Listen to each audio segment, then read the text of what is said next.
That's the six. No question about it. Over the top and almost into the stands. What a magnificent shot.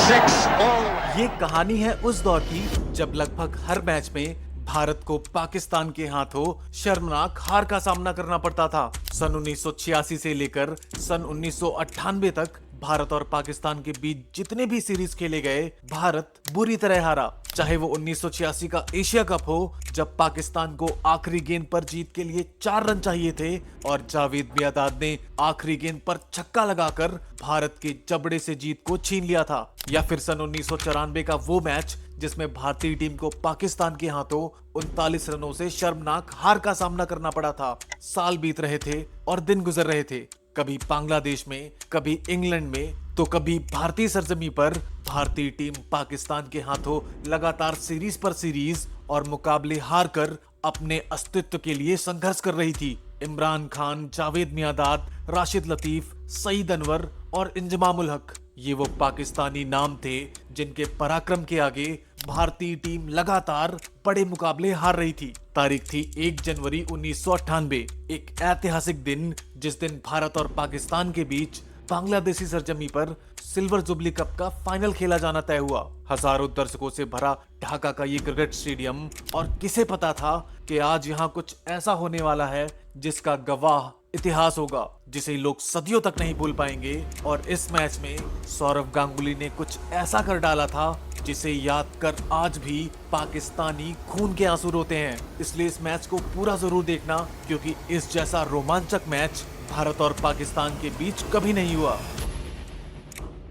इसी बीच series शुरू होने से पहले खबर आती है कि भारतीय सेना की 25,000 की टुकड़ी एलओसी कारगिल की तरफ कूच कर चुकी है। कारगिल, जी हाँ, ये वही जगह है जहां पर सन 1999 में भारत और पाकिस्तान के बीच जंग हुई थी, और इस जंग की दास्तान 1 साल पहले से ही लिखनी शुरू हो गई थी, क्योंकि पाकिस्तानी सेना और पाकिस्तानी आतंकवादियों के द्वारा लगातार घुसपैठ करके कारगिल की खाली चौकियों पर कब्जा किया जा रहा था। जहां एक तरफ पाकिस्तानियों के इस नापाक इरादों का मुंह तोड़ जवाब देने के लिए भारत की सेना जंग की तैयारी कर रही थी, तो वहीं भारतीय क्रिकेट टीम के 11 जाबाज खिलाड़ी भी पाकिस्तान को खेल के मैदान पर मुंह तोड़ जवाब देने के लिए एक ऐसी जंग की तैयारी कर रहे थे जो पाकिस्तान के उन खिलाड़ियों से लड़ी जानी थी जो उस दौर में अजेय माने जाते थे। सरहद पर पाकिस्तान के नापाक इरादों से तंग आकर अब भारत का बच्चा बच्चा खेल के मैदान से लेकर राजनीति के मैदान तक हर कोई पाकिस्तान को ठोकने के लिए बेताब होता जा रहा था।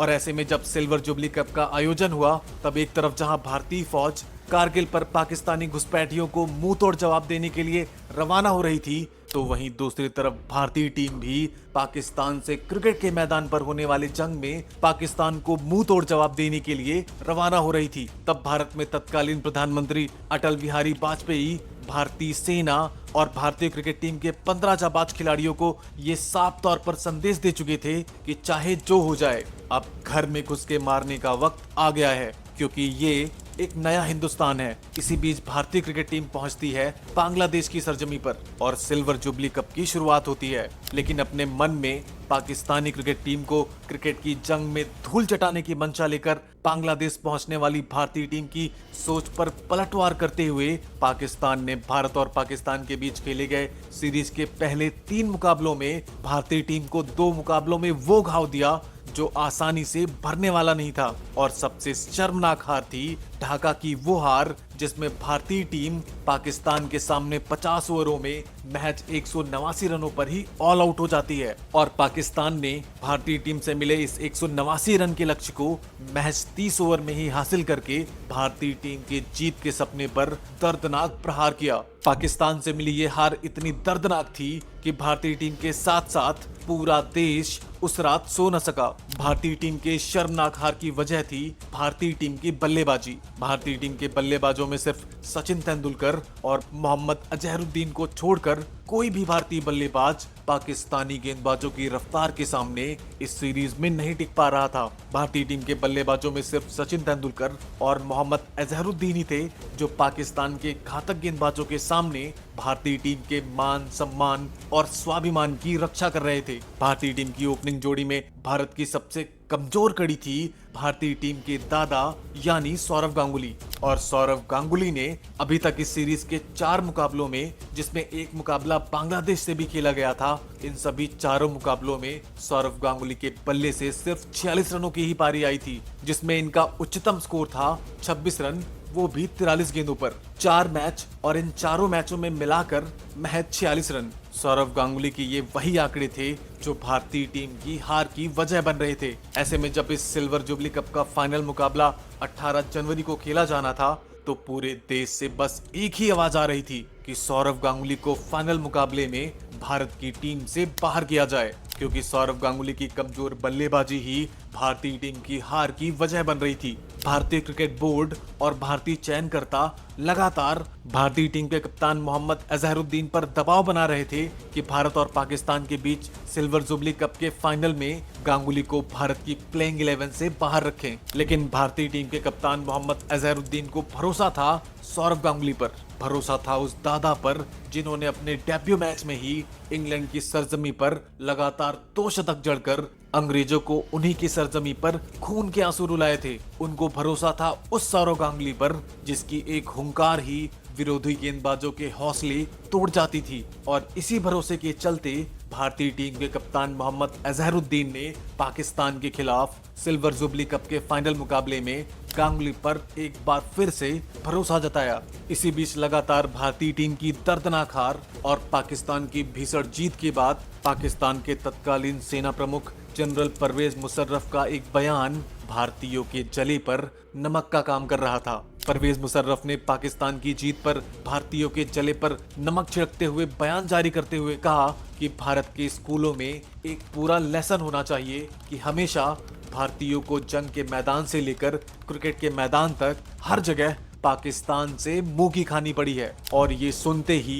सौरव गांगुली आग बबूला हो चुके थे। इसी गहमा गहमी के बीच मैच शुरू होता है और पाकिस्तान के कप्तान राशिद लतीफ के टॉस जीतकर पहले बल्लेबाजी करने के फैसले के बाद पाकिस्तान की टीम की तरफ से ओपन करने आए पाकिस्तान के खतरनाक बल्लेबाज सईद अनवर और उनके साथ नए नए आए शाहिद अफरीदी। ये वही ओपनिंग जोड़ी थी जो इस पूरे सीरीज में भारतीय गेंदबाजों के लिए सिरदर्द बन चुकी थी। और इन दोनों ने वही दर्द एक बार फिर से भारतीय गेंदबाजों को देना शुरू कर दिया। इस फाइनल मैच में दोनों बल्लेबाज पहले ओवर से ही भारतीय गेंदबाजों पर प्रहार करना शुरू कर देते हैं और महज 4 ही ओवर में पाकिस्तान के स्कोर को 30 रनों तक पहुंचा देते हैं। पाकिस्तान के इन दोनों ओपनर बल्लेबाजों के इस भीषण आगाज को देखकर ऐसा लगने लगा कि अगर जल्द ही इन पर अंकुश ना लगाया गया तो ये दोनों शुरुआत के ओवरों से ही इस मैच को भारत की पकड़ से बहुत दूर लेकर जाएंगे। लेकिन इसी बीच भारतीय टीम की तरफ से पारी का 5वां ओवर लेकर आए हरविंदर सिंह ने अपने ओवर की चौथी गेंद पर खतरनाक दिख रहे शाहिद अफरीदी को कैच आउट कराकर भारतीय टीम को राहत की सांस दिलाई। शाहिद अफरीदी ने एक चौके और एक छक्के की मदद से 18 रनों की पारी खेली थी। और शाहिद अफरीदी के आउट हो जाने के बाद पाकिस्तान की तरफ से मैदान पर बल्लेबाजी करने आए आमिर सोहेल। और आमिर सोहेल ने मैदान पर आने के बाद हरविंदर की गेंद पर जिस तरीके से छक्का लगाया उसे देखकर पूरी भारतीय टीम को एहसास हो गया कि पाकिस्तानी बल्लेबाज आज मैदान पर बस मारने और मारने की मंशा से ही बल्लेबाजी करने आए हैं। एक तरफ से सईद अनवर तो दूसरी तरफ से आमिर सोहेल, दोनों बल्लेबाजों ने ताबड़तोड़ बल्लेबाजी कर भारतीय गेंदबाजों पर अटैक करना शुरू करके महज 10 ही ओवर में पाकिस्तान के स्कोर को 70 रनों के पार पहुंचा दिया। लेकिन तभी भारतीय टीम की तरफ से पारी का 11वां ओवर लेकर आए एक बार फिर से हरविंदर सिंह और उन्होंने खतरनाक दिख रहे आमिर सोहेल को भी अपनी गेंद पर विकेटकीपर के हाथों कैच आउट करवाकर भारतीय टीम को एक और बड़ी सफलता दिलाई। आमिर सोहेल को आउट करने के बाद पूरी भारतीय टीम जश्न मना रही थी और उसके बाद मैदान पर बल्लेबाजी करने आए इजाज अहमद। जहां एक तरफ लगातार अंतराल पर पाकिस्तान के विकेट गिर रहे थे, तो वहीं दूसरी छोर पर पाकिस्तान की तरफ से मैदान पर बल्लेबाजी करने आए पाकिस्तान के घातक बल्लेबाज सईद अनवर लगातार भारतीय गेंदबाजों पर प्रहार किए जा रहे थे और तभी भारतीय टीम की तरफ से 15वां ओवर लेकर आए रॉबिन सिंह की गेंद पर विकेटकीपर ने सईद अनवर का कैच ड्रॉप कर दिया और जीवनदान मिलने के बाद पहले सईद अनवर और उसके बाद एजाज अहमद भारतीय गेंदबाजों पर किसी भूखे शेर की तरह टूट पड़े और भारतीय टीम की गेंदबाजी लाइनअप को पूरी तरीके से चीर फाड़ करके रख दिया। दोनों बल्लेबाजों ने अपनी विस्फोटक बल्लेबाजी से ऐसा आतंक मचाया कि ढाका के इस मैदान पर जो भी भारतीय गेंदबाज गेंदबाजी के लिए आता, गेंद उसके हाथ से छूटते ही इन दोनों पाकिस्तानी बल्लेबाजों के बैट पर लगने के बाद सीधे बाउंड्री लाइन के बाहर जा रही थी। भारतीय फील्डर इन दोनों बल्लेबाजों की विस्फोटक बल्लेबाजी पर बस दर्शक मात्र बनकर ही रह चुके थे और जिनका काम था गेंद को बाउंड्री लाइन के बाहर से अंदर लाकर गेंदबाज के हवाले करना और अगली गेंद पर फिर वही हाल। दोनों पाकिस्तानी बल्लेबाजों ने भारतीय गेंदबाजों की बखिया उधेड़ते हुए अपना अर्धशतक पूरा किया और उसके बाद देखते ही देखते पहले सईद अनवर ने अपना शतक और उसके बाद एजाज अहमद ने भी सिर्फ 90 गेंदों पर ही अपना शतक पूरा करके चौथे विकेट के लिए 236 रनों की साझेदारी करके पाकिस्तान के स्कोर को 300 रनों के करीब पहुंचा दिया। भारतीय टीम का गेंदबाजी खेमा पाकिस्तान के इन दोनों बल्लेबाजों की मार से त्राहिमाम कर रहा था। जब पाकिस्तान का स्कोर 296 रन था, तब एक बार फिर से पारी के 46वें ओवर में गेंदबाजी करने आए हरविंदर सिंह ने सईद अनवर को भारतीय कप्तान मोहम्मद अजहरुद्दीन के हाथों कैच आउट कराकर पवेलियन का रास्ता दिखा दिया। लेकिन तब तक बहुत देर हो चुकी थी। सईद अनवर अपना काम कर चुके थे और सईद अनवर ने इस मुकाबले में आउट होने से पहले भारतीय गेंदबाजों की धज्जियां उड़ा के 140 रनों की विशाल पारी खेलकर पाकिस्तान को मजबूत स्थिति में पहुंचा दिया था। सईद अनवर के आउट हो जाने के बाद एजाज अहमद ने भी भारतीय गेंदबाजों पर प्रहार करना जारी रखा और पारी के आखिरी ओवर्स में 117 रनों की पारी खेलकर जवागल श्रीनाथ की गेंद पर आउट होकर पवेलियन चले गए। लेकिन तब तक पाकिस्तान का स्कोर 48 ओवर्स में 314 रनों तक पहुंच चुका था। जी हां, ये मुकाबला बरसात की वजह से सिर्फ 48 ओवरों का ही खेला गया था और पाकिस्तान ने बांग्लादेश के ढाका क्रिकेट ग्राउंड में उस भारतीय टीम के सामने सिल्वर जुबली कप के फाइनल मुकाबले में 314 रनों का लक्ष्य रखा, जो भारतीय टीम इसी सिल्वर जुबली कप में खेले गए 3 दिन पहले लीग मुकाबले में पाकिस्तान के सामने महज 189 रनों पर ही ऑल आउट हो गई थी। पाकिस्तान से मिले 315 रनों के लक्ष्य को देखकर भारतीय क्रिकेट टीम और भारतीय फैंस के साथ साथ पूरी दुनिया को ये लगने लगा था कि भारत ये मैच हार चुका है। और लगे भी क्यों ना, क्योंकि पाकिस्तानी टीम में आकिब जावेद, अजहर महमूद और सकलैन मुश्ताक जैसे विश्व विजेता गेंदबाज थे,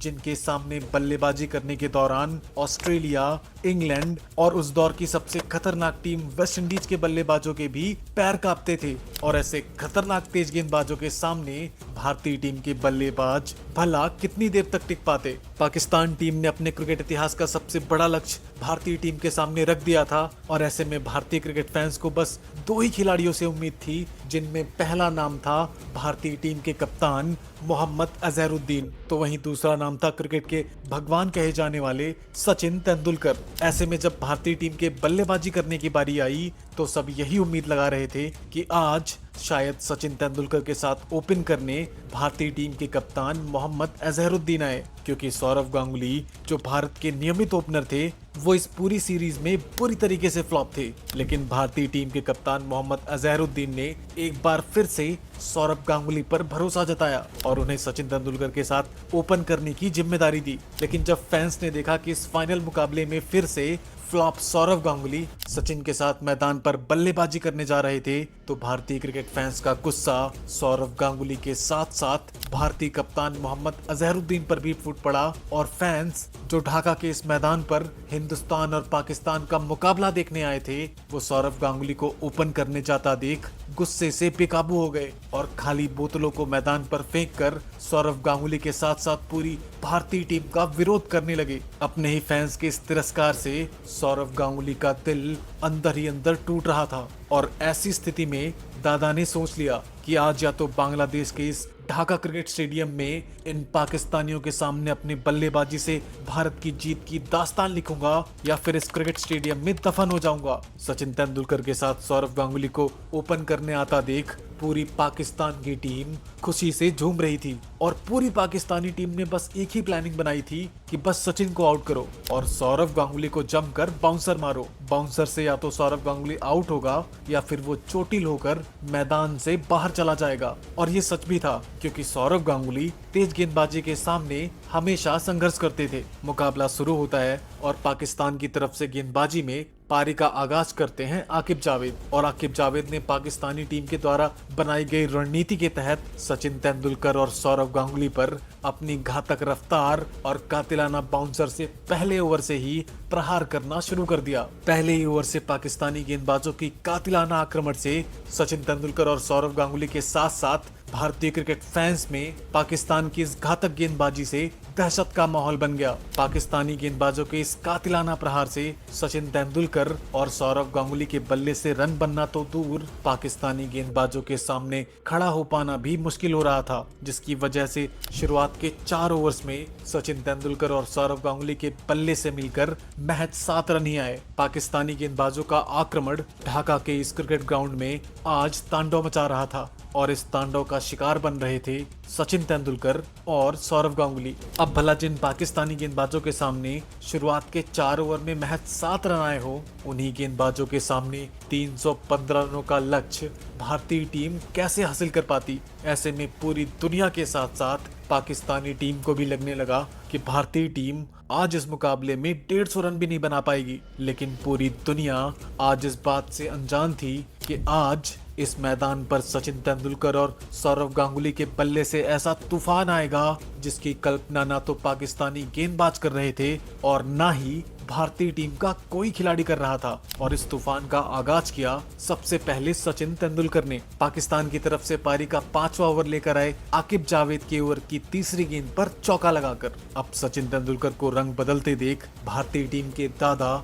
यानी कि सौरव गांगुली कहां पीछे रहने वाले थे। पाकिस्तान की तरफ से 6ठा ओवर लेकर आए अजहर महमूद और अजहर महमूद ने अपनी पहली गेंद दादा को बाउंसर मारी, क्योंकि बाउंसर सौरव गांगुली की सबसे बड़ी कमजोरी थी। लेकिन आज दादा ये सोचकर मैदान पर बल्लेबाजी करने आए थे कि अपनी सबसे बड़ी कमजोरी को आज अपना हथियार बना लेंगे। दादा ने उस बॉल को ऑन साइड के ऊपर से खेलकर गेंद को बाउंड्री लाइन के बाहर भेज दिया और अपनी शानदार पारी का आगाज किया। अजहर महमूद अपनी पहली बाउंसर गेंद पर चौका खाने के बाद भी नहीं बाज आया और उसने अपने ओवर की दूसरी गेंद भी दादा के सर के ऊपर बाउंसर मारनी चाहिए। बेटे की इस गुस्ताखी से नाराज दादा ने बैकफुट पर जाकर अपना बल्ला जोर से घुमाया और गेंद दादा के बैट पर लगने के बाद बाउंड्री लाइन के बाहर 6 रनों के लिए चली गई। पहली 2 गेंद पर दादा के हाथों 10 रन खाने के बाद अजहर महमूद पागल हो चुका था और उसने अपनी अगली गेंद दादा के पैरों पर मारनी चाहिए। फिर क्या था, दादा ने इसको बिल्कुल मक्खन जैसा स्ट्रेट ड्राइव लगाकर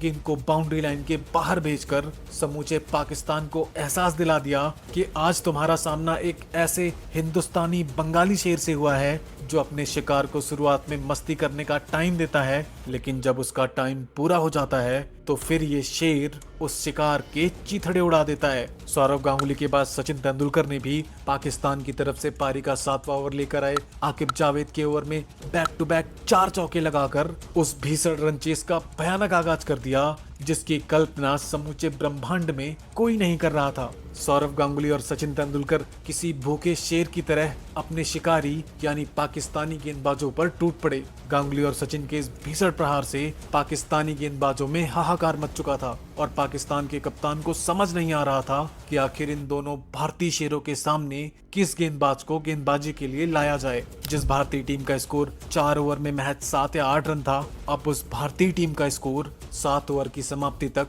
50 रनों के पार जा चुका था। यानी पिछली 18 गेंदों पर सचिन तेंदुलकर और सौरव गांगुली ने 40 के ऊपर रन ठोककर पाकिस्तानी गेंदबाजों के अहंकार को चकनाचूर कर दिया था। सचिन तेंदुलकर और सौरव गांगुली ने पिछले 3 ओवर में जिस तरीके से तबाही मचाई, उसे देखकर अब पाकिस्तान का कोई भी तेज गेंदबाज सचिन तेंदुलकर और सौरव गांगुली के सामने गेंदबाजी करने के लिए तैयार ही नहीं हो रहा था। ऐसे में जब पाकिस्तान की तरफ से पारी का 8वां ओवर कराने की पारी आई तो पाकिस्तान के कप्तान ने पारी का 8वां ओवर करने की जिम्मेदारी सौंपी आकिब जावेद पर। लेकिन आकिब जावेद, जिनके पिछले ओवर में सचिन तेंदुलकर ने लगातार 4 चौके मारकर उसका घमंड तोड़ा था, वो अब सचिन के सामने गेंदबाजी करने के लिए तैयार ही नहीं हो रहा था और उसने चोट का बहाना बनाकर मैदान से बाहर भागना ही बेहतर समझा। पाकिस्तानी तेज गेंदबाजों में इस भगदड़ को देखकर पाकिस्तान के स्पिन गेंदबाज शाहिद अफरीदी और सकलैन मुश्ताक ने अपने कप्तान से कहा कि गेंदबाजी मुझे दो।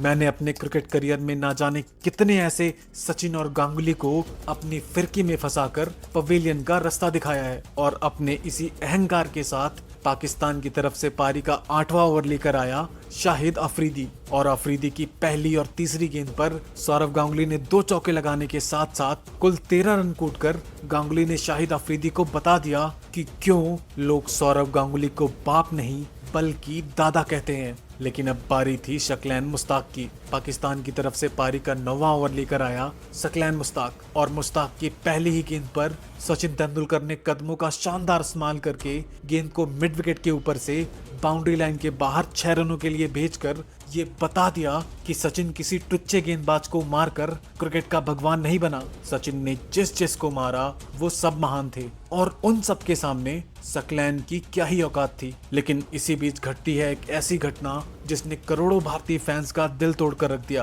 पाकिस्तान की तरफ से पारी का 10वां ओवर लेकर आया अफरीदी और शाहिद अफरीदी की पहली ही गेंद को सचिन तेंदुलकर ने कदमों का इस्तेमाल करके बाउंड्री लाइन के बाहर भेजना चाहा, लेकिन गेंद बैट का बाहरी किनारा लेते हुए आसमान की गहराइयों को चीरती हुई मिड विकेट पर खड़े फील्डर के हाथों में जा समाई। एक क्षण के लिए भारतीय क्रिकेट फैंस में सन्नाटा सा छा गया तो वहीं पाकिस्तान की टीम सचिन को आउट करने के बाद ऐसा जश्न मना रही थी जैसे पाकिस्तान ने सचिन तेंदुलकर को आउट नहीं बल्कि ये फाइनल मुकाबला जीत लिया हो। भारत की सबसे बड़ी उम्मीद सचिन तेंदुलकर ने आउट होने से पहले 25 गेंदों पर ताबड़तोड़ 41 रनों की पारी खेली थी और सचिन तेंदुलकर के आउट हो जाने के बाद पूरे पाकिस्तान में मिठाइयां बांटी जा रही थी। पूरी पाकिस्तान टीम को भी ये लगने लगा कि सचिन के आउट हो जाने के बाद अब ये मुकाबला वो आराम से जीत जाएंगे, क्योंकि अब मैदान पर 2 ऐसे बल्लेबाज थे जिनमें एक थे सौरव गांगुली जिन्होंने पिछले 4 मुकाबले में महज 46 रन बनाए थे।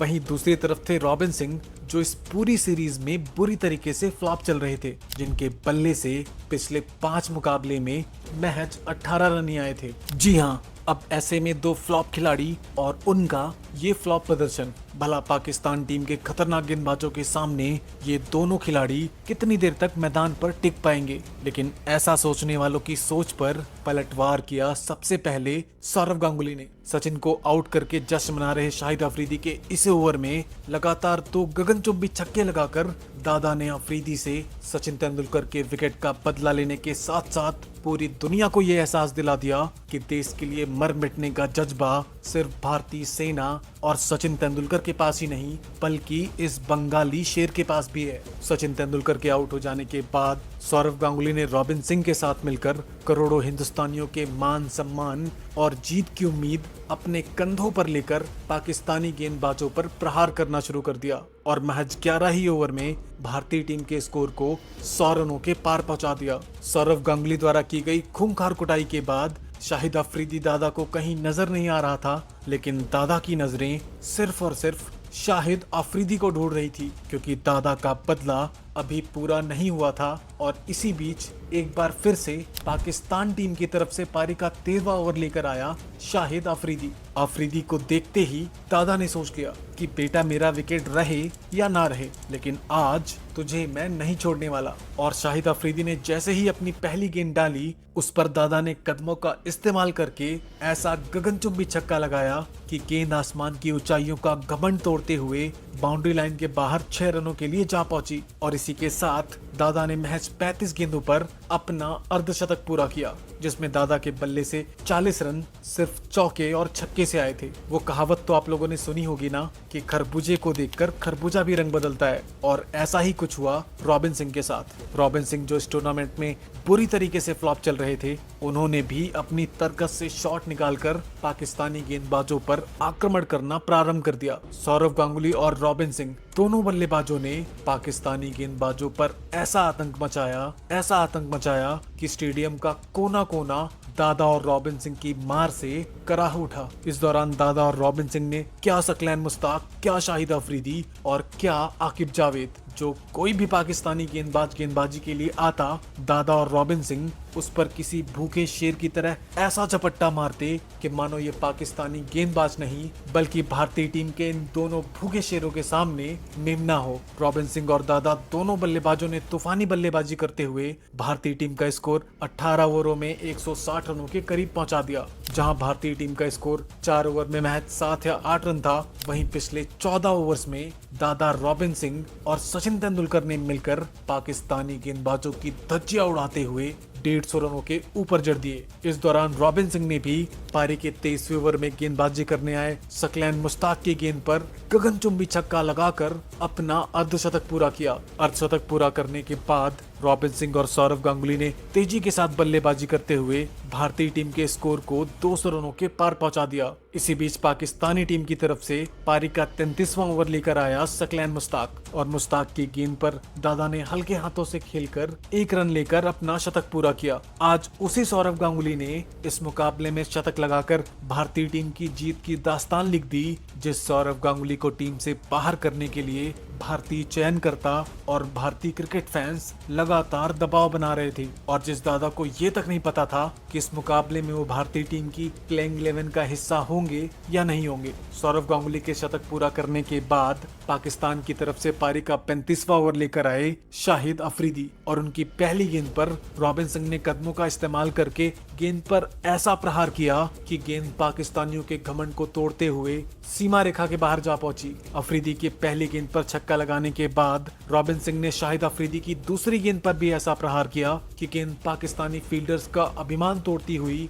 सीमा रेखा के बाहर 4 रनों के लिए जा पहुंची। शाहिद अफरीदी के इस ओवर की पहली और दूसरी गेंद पर बाउंड्री लगने के बाद रॉबिन सिंह ने अफरीदी के इस ओवर में कुल 15 रन कूद डाले और अब रॉबिन सिंह भी ताबड़तोड़ बल्लेबाजी करते हुए तेजी के साथ अपने शतक की तरफ बढ़ रहे थे। इसी दौरान दोनों बल्लेबाजों ने 165 रनों की साझेदारी करके भारतीय टीम के स्कोर को 37 ओवर की समाप्ति तक 250 रनों तक पहुंचा दिया। यानी कि यहां से अब भारतीय टीम को जीत के लिए 78 गेंदों पर 65 रनों की जरूरत थी और भारतीय टीम के 9 विकेट अभी भी सुरक्षित थे। सबको ये लगने लगा कि भारतीय टीम ये मुकाबला आसानी से जीत जाएगी, लेकिन दोस्तों कहीं मत जाना, क्योंकि इस महामुकाबले का असली रोमांच बाकी था, जो आपकी सांसें और धड़कनें कुछ देर के लिए रोक सकता है। पाकिस्तान की तरफ से गेंदबाजी में पारी का 37वां ओवर लेकर आते हैं सकलैन मुश्ताक और मुश्ताक की पहली गेंद को रॉबिन सिंह बाउंड्री लाइन के बाहर भेजना चाहते थे, लेकिन गेंद बैट पर पूरी तरीके से नहीं आई और मिड विकेट पर खड़े फील्डर के हाथों में जा समाई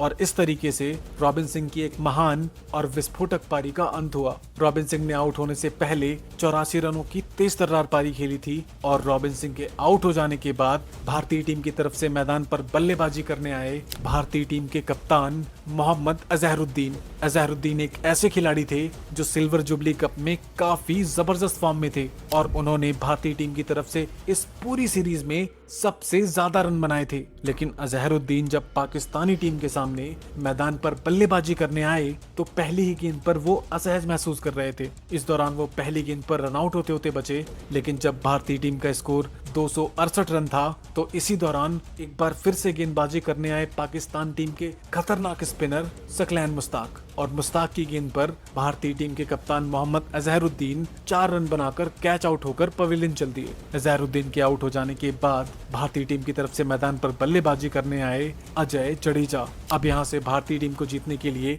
54 गेंद पर 51 रनों की जरूरत थी और भारत के पास अभी भी 6 विकेट सुरक्षित थे और हिंदुस्तानियों के लिए सबसे खुशी की बात ये थी कि अभी भी पाकिस्तान टीम के खतरनाक गेंदबाजों के सामने भारतीय क्रिकेट टीम का एक ऐसा जाबाज खिलाड़ी मैदान पर मौजूद था जो पहले ओवर से ही पाकिस्तानी टीम के गेंदबाजों को मुंह तोड़ जवाब दे रहा था। जी हाँ, हम बात कर रहे हैं सौरव गांगुली की और गांगुली अभी भी मैदान पर 124 रन बनाकर मौजूद थे। इसी बीच पाकिस्तान की तरफ से पारी का 42वां ओवर लेकर आता है आकिब जावेद और तभी घटती है मैदान पर एक ऐसी घटना जो भारतीय क्रिकेट फैंस को तोड़कर रख देती है। आकिब जावेद की गेंद पर सौरव गांगुली कदमों का इस्तेमाल करके गेंद को बाउंड्री लाइन के बाहर भेजकर भारतीय टीम के ऊपर से दबाव को कम करना चाहते थे, लेकिन गेंद और बैट का कोई संपर्क नहीं हुआ और गेंद सीधे स्टंप में जा घुसी और इस तरीके से सौरव गांगुली 124 रन बनाकर आउट हो चुके थे। गांगुली के आउट हो जाने के बाद मैदान पर बल्लेबाजी करने आए नवजोत सिंह सिद्धू और गांगुली को आउट करने के बाद अब पाकिस्तानी टीम के गेंदबाज पूरी तरीके से लय में आ चुके थे और भारतीय टीम पर लगातार दबाव बनाए जा रहे थे और इस दबाव का शिकार हुए मैदान पर नए नए बल्लेबाजी करने आए नवजोत सिंह सिद्धू महज 5 रन बनाकर सकलैन मुश्ताक की गेंद पर LBW आउट होकर पवेलियन चलते बने और जिस भारतीय टीम का स्कोर 150 रनों तक सिर्फ एक विकेट था, अब उस भारतीय टीम का स्कोर 281 रनों तक पहुंचते पहुंचते 5 विकेट हो चुका था। 31 रनों के भीतर भारतीय टीम के 4 बड़े खिलाड़ी आउट होकर पवेलियन जा चुके थे। नवजोत सिंह सिद्धू के आउट हो जाने के बाद अब भारतीय टीम की तरफ से मैदान पर बल्लेबाजी करने आए ऋषिकेश कानितकर। महज 31 रनों के अंदर 4 भारतीय खिलाड़ियों को आउट करने के बाद अब पाकिस्तानी गेंदबाजों का आतंक चरम पर था और इसी आतंक का शिकार बने अजय जडेजा सकलैन मुश्ताक के इसी ओवर में 8 रन बनाकर बोल्ड होकर पवेलियन चलते बने और अजय जडेजा के आउट हो जाने के बाद भारतीय टीम की तरफ से मैदान पर बल्लेबाजी करने आए नयन मोंगिया। अब यहां से भारतीय टीम को जीत के लिए 14 गेंदों पर 19 रनों की जरूरत थी और मैच का रोमांच पूरी तरीके से चरम पर था। यहां से अब कुछ भी नहीं कहा जा सकता था कि मुकाबला किस तरफ जाएगा, लेकिन मोंगिया ने मैदान पर आने के बाद सकलैन मुश्ताक के इसी ओवर में गेंद को बाउंड्री लाइन के बाहर 4 रनों के लिए भेजकर भारतीय टीम पर बन रहे दबाव को थोड़ा कम किया। नयन मोंगिया एक ऐसे बल्लेबाज थे जिनके अंदर क्षमता थी कि वो भारतीय टीम की डूबती नैया को पार लगा सकते थे। इसी बीच पाकिस्तान की तरफ से पारी का 47वां ओवर लेकर आए आकिब जावेद और आकिब जावेद ने इस ओवर में बेहतरीन गेंदबाजी करते हुए भारतीय टीम के दोनों बल्लेबाजों को एक रन के लिए तरसा दिया और जब आकिब जावेद की आखिरी गेंद पर भारतीय टीम के ये दोनों बल्लेबाज जो एक रन के लिए तरस रहे थे, वो 1 रन लेना चाहते थे, लेकिन पाकिस्तान के विकेट कीपर राशिद लतीफ ने नयन मोंगिया को रन आउट करके भारतीय टीम की आखिरी उम्मीद को भी पवेलियन का रास्ता दिखा दिया। नयन मोंगिया के आउट हो जाने के बाद भारतीय टीम की तरफ से बल्लेबाजी करने आए जवागल श्रीनाथ और भारतीय टीम को अब भी आखिरी की 6 गेंद पर जीत के लिए चाहिए थे 9 रन। ऐसे में जिस भारतीय टीम के 6 खिलाड़ी महज 50 से 55 रनों के अंदर आउट होकर पवेलियन चले गए, वो भारतीय टीम जो रॉबिन सिंह और सौरव गांगुली के आउट हो जाने के बाद एक रन के लिए संघर्ष कर रही थी, वो भला आखिरी के 6 गेंद पर 9 रन कैसे बना पाएगी। ऐसी हालत में पूरी दुनिया को ये लगने लगा था कि अब पाकिस्तानी टीम इस मुकाबले को आराम से जीत जाएगी और पाकिस्तान की तरफ से इन 9 रनों को बचाने की जिम्मेदारी अपने कंधों पर लेकर आते हैं सकलैन मुश्ताक और स्ट्राइक पर थे ऋषिकेश कानितकर ने सकलैन मुश्ताक की पहली गेंद पर जोर से बल्ला घुमाया और गेंद ऋषिकेश के बल्ले से लगने के बाद ऑन साइड के क्षेत्र में चली गई, जहां पर सिर्फ 1 ही रन मिला। अब यहां से भारतीय टीम को यह मुकाबला जीतने के लिए 5 गेंदों में 8 रनों की जरूरत थी और स्ट्राइक पर थे भारतीय टीम के एक ऐसे बल्लेबाज जिन्हें ढंग से बैट चलाना भी नहीं आता था। जी हाँ, मैं बात कर रहा हूं जवागल श्रीनाथ की। सकलैन मुश्ताक ने अपने ओवर की दूसरी गेंद डाली और जिस पर जवागल श्रीनाथ ने अपना बल्ला जोर से घुमाया। गेंद बैट से लगने के बाद हवा में गई और उसके नीचे पाकिस्तानी फील्डर भाग रहे थे। जितनी देर गेंद हवा में थी उतनी देर के लिए मानो भारतीय फैंस की सांसें हवा में लटक गई हों, लेकिन शुक्र ये था कि गेंद फील्डर की पहुंच से चंद कदम दूर गिरी और तब तक भारतीय टीम के इन दोनों गेंदबाजों के पास मौका था 2 रन लेने का और अब यहां से भारतीय टीम को जीत के लिए चाहिए थे 4 गेंदों में 6 रन। और जब सकलैन मुश्ताक ने अपने ओवर की तीसरी गेंद डाली तो उस पर भी जवागल श्रीनाथ ने अपना बल्ला जोर से घुमाया और गेंद बैट का बाहरी किनारा लेते हुए हवा में चली गई, जिसके बाद नीचे 3 पाकिस्तानी फील्डर थे और सभी को ये लगा कि अब तो जवागल श्रीनाथ का काम तमाम हो चुका है। लेकिन तीनों पाकिस्तानी फील्डर्स इस सोच में थे कि कैच शायद सामने वाला फील्डर पकड़ेगा, जिसके चलते ये कैच भी किसी के हाथ नहीं आया और एक बार फिर से जवागल श्रीनाथ आउट होते होते बच गए। लेकिन तब तक भारतीय टीम के इन दोनों बल्लेबाजों ने भागकर फिर से 2 रन चुरा लिए। अब यहां से भारतीय टीम को जीत के लिए चाहिए थे 3 गेंदों पर 4 रन और कुछ भी नहीं कहा जा सकता था, क्योंकि पिछली 2 गेंदों पर पाकिस्तान को 2 मौके मिले थे। सकलैन मुश्ताक ने अपने ओवर की चौथी गेंद डाली और इस गेंद पर जवागल श्रीनाथ ने सिंगल लेकर स्ट्राइक ऋषिकेश को दे दी और अब 2 गेंदों पर जीत के लिए चाहिए थे 3 रन और स्ट्राइक पर थे ऋषिकेश कानितकर। सकलैन मुश्ताक ने अपने ओवर की 5वीं गेंद डाली और इस गेंद पर ऋषिकेश ने जोरदार प्रहार किया। गेंद थोड़ी देर के लिए हवा में थी, लेकिन फील्डर के पहुंच से दूर गेंद मैदान को चीरती हुई सीमा रेखा के बाहर जा पहुंची और इस तरीके से भारतीय टीम ने सिल्वर जुबली कप के इस ऐतिहासिक मुकाबले में पाकिस्तान को 3 विकेट से हराकर पाकिस्तान के अहंकार को चूर चूर कर दिया। दोस्तों, अगर आप एक सच्चे भारतीय हो तो इस भारतीय टीम के लिए एक लाइक जरूर करना। और हाँ, अगर आपने वो मैच नहीं देखा जिसमें भारत ने पाकिस्तान को दुनिया के सामने नंगा कर दिया था, तो स्क्रीन पर दिख रहे इस वीडियो पर क्लिक करें और इस रोमांचक मैच का मजा लें। मिलते हैं अगली वीडियो में, तब तक के लिए जय हिंद।